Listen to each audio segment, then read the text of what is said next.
കലകളുടെ നാടാണല്ലോ കേരളം. ക്ഷേത്രങ്ങളുടെ നാട് കൂടിയാണ് കേരളം. കേരളീയ ക്ഷേത്രങ്ങളിൽ ഉത്സവങ്ങളുടെ തിരക്കുകൾ ആരംഭിച്ചു കഴിഞ്ഞു. കേരളീയ ക്ഷേത്രോത്സവങ്ങളുടെ എല്ലാം പരിസമാപ്തി കുറിക്കുന്ന ഒരു ഉത്സവപ്പറമ്പിലേക്ക് നിങ്ങളെ ഞങ്ങൾ കൂട്ടിക്കൊണ്ടുപോകുന്നു. അടുത്ത ബെല്ലിനും ഇതേ ശബ്ദം തന്നെയായിരിക്കും.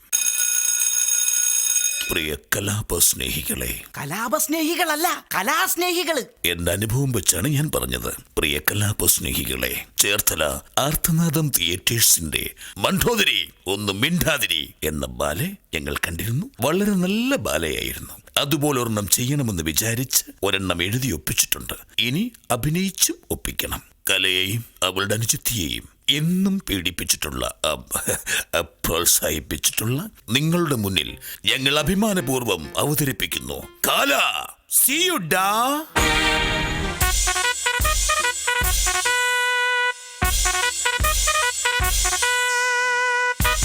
മാന്യമഹാജനങ്ങളെ, പ്രിയ നഗരവാസികളെ, ഈ കാലപുരി വാഴും കാലൻ, കാലാതികാലൻ, പണ്ടാരക്കാരൻ, മുതുകാലൻ, സാക്ഷാൽ യമധർമ്മൻ പാപികളുടെ പർദീസിയായ യമപുരിയിലേക്ക് ഇതാ എഴുന്നള്ളുന്നേ.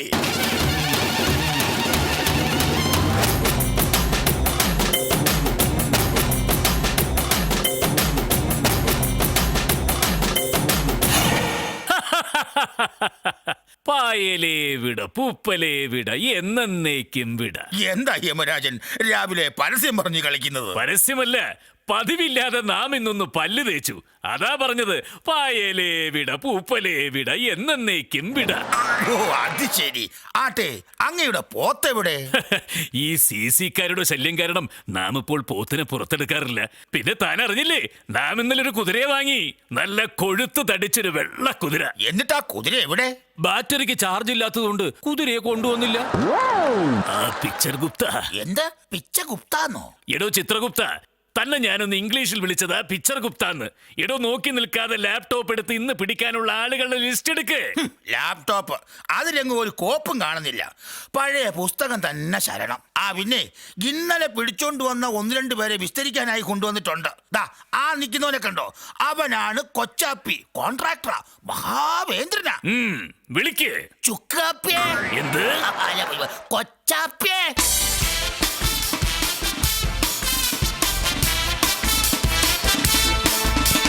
പറയൂ ചിത്രഗുപ്ത, എന്താണ് ഇവൻ ചെയ്ത കുറ്റം? ഇവൻ വലിയ അഴിമതിക്കാരനാണ് പ്രഭോ. ഇവൻ പണിത റോഡെല്ലാം കുഴിയായി അതിൽ വീണ് ഒത്തിരി ആളുകൾ മരിച്ചു. ഇവനെ തിളച്ച എണ്ണയിലിട്ട് വറക്കണം യമരാജൻ. ഓഹോ, എങ്കിൽ നടപടികൾ സ്വീകരിക്കൂ. എടാ Kochappi, first round your choice റൗണ്ടാണ്. അതായത് നിനക്ക് ഇഷ്ടമുള്ളത് തിരഞ്ഞെടുക്കാം. ഇത് സ്വർഗം, ഈ കാണുന്നത് നരകം. കട്ടിപ്പൂടി കട്ടിപ്പൂടിടാ, കണ്ണാള കണ്ടപ്പടി കട്ടിപ്പൂടിടാ. എങ്ങനെ? എടാ, ഈ കാണുന്നത് സ്വർഗം, ഇത് നരകം. എന്റെ അമ്മേ, ഇതാണ് നരകം. ഇനി എനിക്കൊന്നും നോക്കാനില്ല. ഞാൻ നരകം ഫിക്സ് ചെയ്തു. കൊച്ചാപ്പി, നല്ലോണം ഒന്ന് ആലോചിച്ചോളൂ. ഇയാളെന്ന് പോയേ, എനിക്കിനി ഒന്നും ആലോചിക്കാനില്ല. എനിക്ക് നരകം തന്നെ മതി. അത് മതി. കട്ടിപ്പൂടി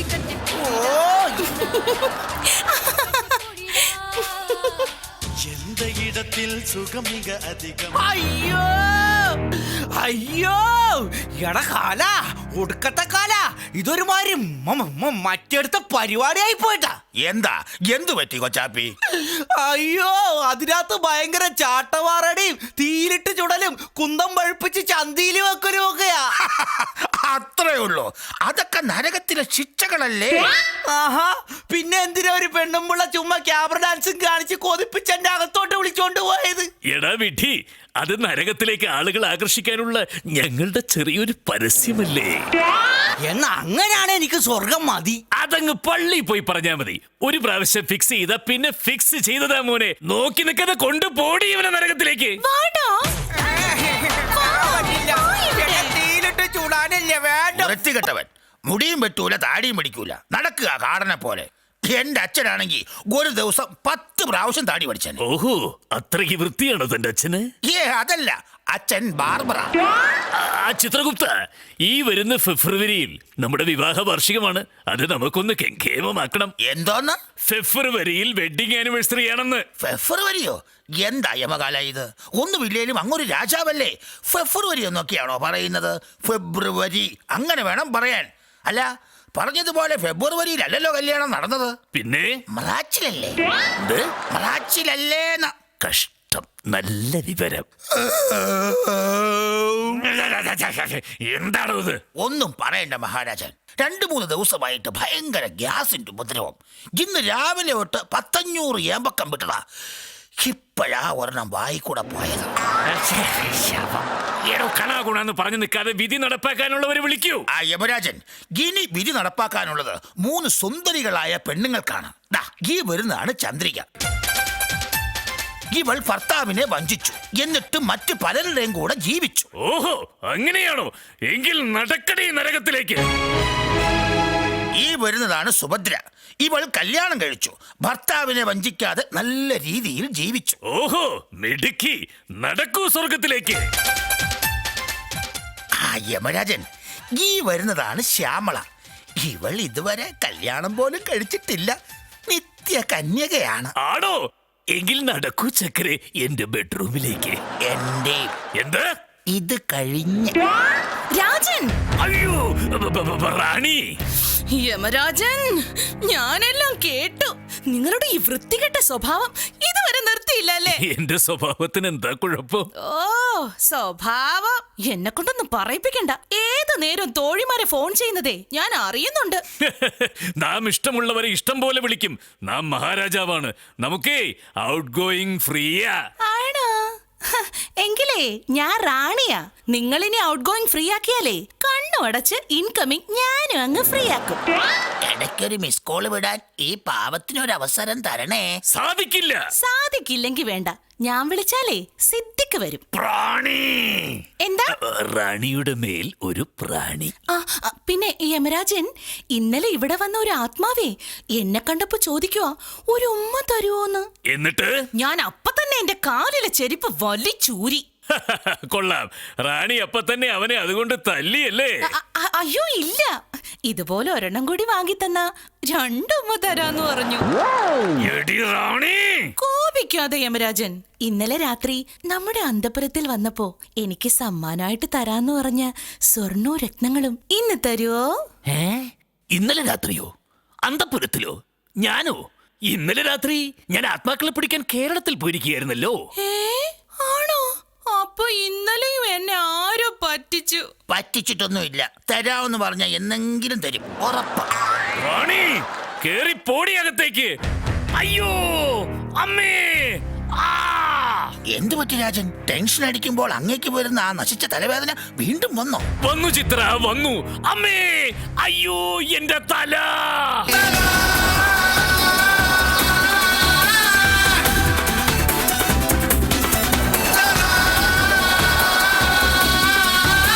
ചിത്രഗുപ്ത, ഈ മുടിഞ്ഞ തലവേദനയ്ക്ക് ഒരു പരിഹാരവുമില്ലേ? ഉണ്ട് യമരാജൻ. അങ്ങയുടെ ഈ മുടിഞ്ഞ തലവേദനയ്ക്ക് ദുർവാസ്രാവ് മുനി ഒരു പരിഹാരം നിർദ്ദേശിച്ചിട്ടുണ്ട്. അങ്ങയുടെ തലച്ചോറ് മാറ്റിവെക്കണം. ഓഹോ, അങ്ങനെ ചെയ്താൽ നമ്മുടെ തലവേദന പമ്പ കിടക്കുമോ? പമ്പ കിടക്കണമെങ്കിൽ മലയ്ക്ക് പോകുന്ന ഏതെങ്കിലും അയ്യപ്പന്റെ കൈ കൊടുത്തു വിടണം. വിഡ്ഢിത്തം പറയാതെ താൻ തലച്ചോറ് എവിടെ കിട്ടുമെന്ന് പറയടോ. കിട്ടാനാണെങ്കിൽ അമേരിക്കയെന്നോ ജപ്പാനിന്നോ റഷ്യന്നോ എവിടുന്ന് വേണമെങ്കിലും മേടിക്കാം. അതൊരെണ്ണം മേടിച്ച് ഫിറ്റ് ചെയ്താൽ അങ്ങയുടെ തലവേദന മാറിക്കിട്ടും. എങ്കിൽ നമുക്ക് അമേരിക്കയുടെ തലച്ചോറ് വെച്ചാലോ? ആ, വെക്കുന്നതൊക്കെ കൊള്ളാം, പക്ഷേ 25 ലക്ഷം രൂപ വരും. എന്ത്? ഇത്തിരി പോന്ന തലച്ചോറിന് 25 ലക്ഷം രൂപയോ? അത്രയും വരും മഹാരാജൻ. എങ്കിൽ നമുക്ക് ജപ്പാന്റെ തലച്ചോറായാലോ? കൊള്ളാം, നല്ല ഐഡിയ. 50 ലക്ഷം രൂപയുണ്ടോ കയ്യില്? എന്ത്? ഈ ഞണങ്ങിയ മൂക്കുള്ള ജപ്പാൻകാരന്റെ തലച്ചോറിന് 50 ലക്ഷം രൂപയോ? അതെ. ഓഹോ, എങ്കിൽ ചിത്രഗുപ്ത, ഞാനത് ചോദിക്കട്ടെ? എന്റെ തലച്ചോറിനാണ് ചോദിക്കേണ്ട, ഞാനിത് തരില്ല. അതല്ല ചിത്രഗുപ്ത, നമുക്ക് ഏതെങ്കിലും ഒരു ഇന്ത്യക്കാരന്റെ തലച്ചോറ് വാങ്ങിയാലോ? അതാവുമ്പോ സുളു വിലക്ക് കിട്ടുമല്ലോ. കിട്ടും കിട്ടും, അങ്ങോട്ട് ചെന്നാ മതി. ഇന്ത്യക്കാരന്റെ തലച്ചോറിന് 1 കോടി രൂപ എണ്ണി കൊടുക്കണം. എന്ത്? ഈ അമേരിക്കയുടെയും ജപ്പാന്റെയും തലച്ചോറിനേക്കാൾ വിലയോ ഈ ഇന്ത്യയുടെ തലച്ചോറിന്? അതെ യമരാജൻ, ഈ അമേരിക്കയുടെയും ജപ്പാന്റെയൊക്കെ തലച്ചോറെ ഒരുപാട് കണ്ടുപിടുത്തങ്ങൾ നടത്തി ബ്ലീച്ച് ആയിട്ടിരിക്കുക. പക്ഷെ ഇന്ത്യയുടെ തലച്ചോറെന്ന് പറഞ്ഞ ഒന്നും കണ്ടുപിടിച്ചിട്ടില്ല, നല്ല ഫ്രഷ് സാധനമാ. അതാ ഇത്രയും വില. അങ്ങനെയാണെങ്കിൽ നാം ചൈനയുടെ തലച്ചോറ് വെച്ച് അഡ്ജസ്റ്റ് ചെയ്തോളാം. ഐഡിയ കൊള്ളാം, പക്ഷെ പിന്നെ തലയെങ്ങും തട്ടാതെ മുട്ടാതെ വളരെ സൂക്ഷിക്കേണ്ടി വരും. അതെന്താ? ചൈനയുടെ അല്ലേ സാധനം. No guarantee, no warranty. അമ്മേ! അയ്യോ ആ എന്റെ തല. രാജൻ, യമരാജൻ, ഇങ്ങനെ ടെൻഷൻ അടിക്കാതെ. ആ പിന്നെ ഒരു സന്തോഷ വാർത്തയുണ്ട്. ഇന്ന് ഭൂമികുലുക്കുണ്ടാകുമെന്നും ഒരു 50,000 പേരെങ്കിലും യമപുരിക്ക് പോരുമെന്നും ഒരു ഇമെയിൽ ഉണ്ടായിരുന്നു. ഓഹോ, എങ്കിലിന്ന് ശരിക്കും സന്തോഷിക്കേണ്ട ദിവസമാണ്. ആരവിടെ? നർത്തകികളെ വിളിക്കൂ, ആനന്ദ നൃത്തം തുടങ്ങട്ടെ.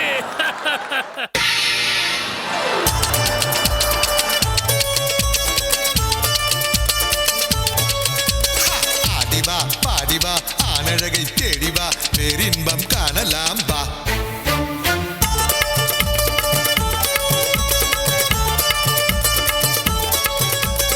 ஆடிவா பாடிவா ஆனழகை தேடிவா பேரின்பம் காணலாம் வா.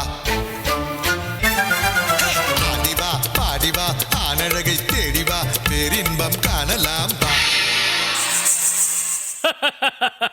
ഭലേ ബേഷ്, നൃത്തം മനോഹരമായിരുന്നു. യമഹാരാജൻ? എന്ത്? യമഹാരാജനോ? അല്ലയോ, മഹാരാജൻ എന്ന് വിളിച്ചതാ. അതെ, 2-3 മാസമായി ഞാൻ ശ്രദ്ധിക്കുന്നു, നമ്മളുടെ മകളുടെ വയറ് അല്പസ്വല്പം വീർത്തു വരുന്നുണ്ട്. ഓ, അത് വല്ല ഗ്യാസിന്റേതായിരിക്കും. ഗ്യാസിന്റെ ആണോ ജോസിന്റെ ആണോ എന്നൊന്നും എനിക്കറിയില്ല. ഇടയ്ക്കിടയ്ക്ക് അവള് ഛർദിക്കുന്നുണ്ട്. പ്രഗ്നന്റ് ആണെന്നാ തോന്നുന്നത്. എന്ത്? എട്ടും പൊട്ടും തിരിയാത്ത നമ്മുടെ മകൾ പ്രഗ്നന്റ് ആണെന്നോ?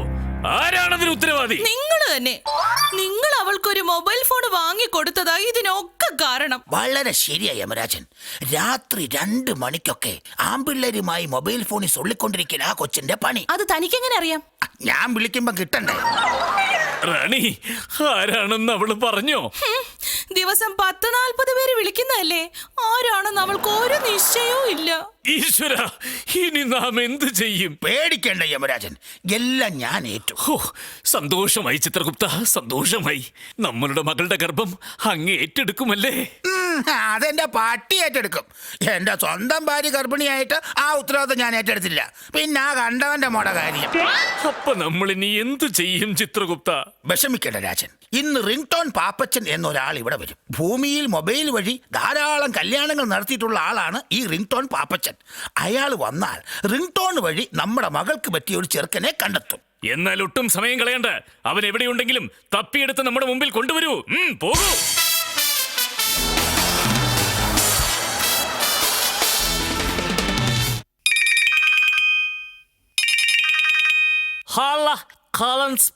നിങ്ങൾക്ക് മലയാള ഗാനമാണ് സെലക്ട് ചെയ്യേണ്ടതെങ്കിൽ 1 അമർത്തുക, തമിഴിന് 2 അമർത്തുക, കന്നഡയ്ക്ക് 3 അമർത്തുക.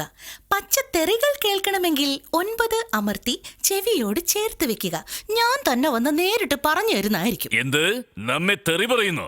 ആരാടി നീ? എടിയല്ല, ഞാൻ റിംഗ് ടോൺ പാപ്പച്ചൻ. ചിത്രഗുപ്തൻ പറഞ്ഞിട്ട് വിളിച്ചതാ. ഓഹോ, താനായിരുന്നോ? കയറി വരൂ.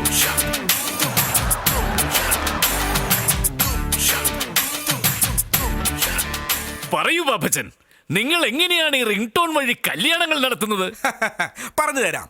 ഇന്നത്തെ കാലത്ത് ഒരു കല്യാണം നടത്തണമെങ്കിൽ പഴയ പോലെ വാദ്യഘോഷങ്ങളുടെയോ താളമേളങ്ങളുടെയോ ആവശ്യങ്ങളൊന്നുമില്ല. ഓഹോ, ഈ മൊബൈലിലെ റിംഗ് ടോണുകൾ വെച്ച് നമുക്ക് നിസ്സാരമായി ഒരു കല്യാണം നടത്താം. അങ്ങനെയോ? ഇപ്പോ ആദ്യമായിട്ടൊരു ചെറുക്കനും പെണ്ണും തമ്മിൽ കണ്ടുമുട്ടുമ്പോൾ അവർക്കുള്ള റിംഗ് ടോൺ ദാ കേട്ടോ. എനിക്ക് പാടാനൊരു പാട്ടിലുണ്ടൊരു പെണ്ണ്, എനിക്ക് കൂട്ടായൊരു കൂട്ടിനുണ്ടൊരു പെണ്ണ്, കുളിരാമ്പല തളിർ കൂമ്പിനിൽ കണക്കണ്ണ്, അവളമ്പിളിയുടെ കുമ്പിളിലൊരു പൊന്ന്. കൊള്ളാം കൊള്ളാം. ഇനി മനസ്സമ്മതമോ മോതിരക്കല്യാണമോ എന്തു ആയിക്കോട്ടെ, പെണ്ണിന്റെ വീട്ടിലേക്ക് ആദ്യമായി ചെറുക്കനും ചെറുക്കന്റെ കൂട്ടുകാരും കയറി വരുമ്പോൾ, ഉദാഹരണത്തിന് ചെറുക്കൻ എന്ന് പറഞ്ഞൊരു കൂതറ ചെറുക്കനാണെങ്കിൽ അവന് പറ്റിയ റിംഗ് ടോൺ. വേടൻ വരുന്നേ കാടൻ വരുന്നേ കൂടൊരു മാടനുണ്ടേ കൂട്ടരും കൂടെയുണ്ടേ. തീർന്നില്ല, ഇനിയാണ് രസം. ആദ്യരാത്രിയിൽ മണിയറവാതിൽ തുറന്ന് ഒരു ഗ്ലാസ് പാലുമായി പെണ്ണ് മന്ദം മന്ദം ചെറുക്കന്റെ അരികിലേക്ക് വരുമ്പോൾ ചെറുക്കന്റെ വക ഒരു അടിപൊളി റിംഗ് ടോൺ ഉണ്ട്. ഇഷ്ടപ്രാണേശ്വരി നിന്റെ തോട്ടം എനിക്കു വേണ്ടി, 7ാം സ്വർഗം എനിക്കു വേണ്ടി. എന്നിട്ട് അങ്ങനെ ഫസ്റ്റ് നൈറ്റിന്റെ ആക്രാന്തം എല്ലാം കഴിഞ്ഞ് ചെറുക്കനും പെണ്ണും പരസ്പരം നോക്കി ചിന്തിച്ചിരിക്കുമ്പോൾ ദാ വരുന്നു പെണ്ണിന്റെ വക ഒരു റിംഗ് ടോൺ. സൂര്യകിരീടം വീണുടഞ്ഞു രാവിൻ തിരുവരങ്ങിൽ സൂര്യകിരീടം വീണുടഞ്ഞു. ഇതെല്ലാം കഴിഞ്ഞ് ലൈറ്റ് എല്ലാം അണച്ച് ദമ്പതിമാർ ഉറങ്ങാൻ കിടക്കുമ്പോ താഴത്തെ മുറിയിൽ പേടിച്ചിരിക്കുന്ന ചെറുക്കന്റെ അച്ഛനുമുണ്ടൊരു റിംഗ് ടോൺ. ഹോ, അതൊന്നു കേൾക്കണം.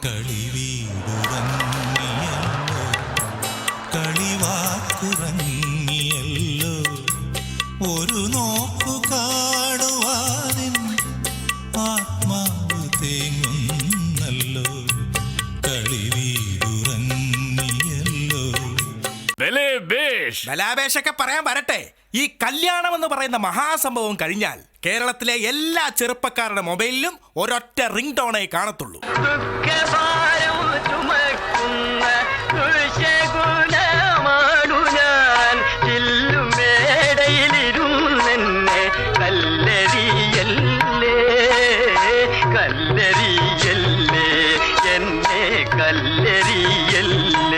എങ്കിൽ നമ്മളുടെ മകൾക്ക് പറ്റിയ ഒരു ചെറുക്കനെ എത്രയും പെട്ടെന്ന് തപ്പി കണ്ടുപിടിച്ച് തരൂ പാപ്പച്ച.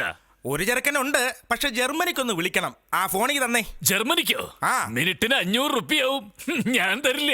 വേണ്ട, എന്നാൽ ലണ്ടനിലേക്ക് വിളിക്കാം. അവിടെ ഒരു അടിപൊളി ചെറുക്കനുണ്ട്. ലണ്ടനിലേക്ക് വിളിച്ചാലേ 250 രൂപയാവും.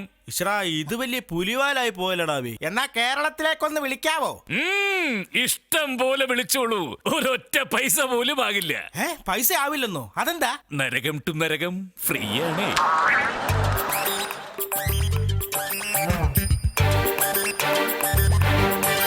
കാലോ, ഒരു രക്ഷയില്ല കേട്ടോ. ഈ നരകവുമായിട്ട് ബന്ധം സ്ഥാപിക്കാൻ ഒരൊറ്റ ഒരുത്തിന് താല്പര്യമില്ല. ദൈവമേ, നമ്മുടെ മകളുടെ ഗർഭം ഏറ്റെടുക്കാൻ ഈ ലോകത്തിന് ആരുമില്ലേ? ആരുമില്ലേ? ആരുമില്ലേ? ഞാനുണ്ട്. തിരികെ ഞാൻ വരുമെന്ന വാർത്ത കേൾക്കാനായി ഗ്രാമം കൊതിക്കാറുണ്ടെന്നും തിരികെ മടങ്ങുവാൻ തീരത്തടുക്കുവാൻ ഞാനും കൊതിക്കാറുണ്ടെന്നും. താനോ? താൻ നമ്മുടെ ലീഡറുടെ മകൻ ചുരുളീധരനല്ലേ? അതെ. അപ്പോൾ താനാണോ നമ്മുടെ മകളുടെ ഗർഭത്തിന് ഉത്തരവാദി? അയ്യോ അല്ല, ഞാൻ അത്രക്കാരനല്ല. പിന്നെ താൻ എന്തിനാണോ നമ്മുടെ മകളുടെ ഗർഭം ഏറ്റെടുക്കുന്നത്? എന്റെ യമരാജ, ഈ ലോകത്ത് എനിക്ക് സ്വന്തമായിട്ട് ഏറ്റെടുക്കാൻ ഒന്നുമില്ല. ഇതെങ്കിലും ഞാൻ ഒന്ന് ഏറ്റെടുത്തോട്ടെ. അങ്ങനെ ഇവിടെയെങ്കിലും എനിക്കൊരു സ്ഥാനം കിട്ടുമല്ലോ.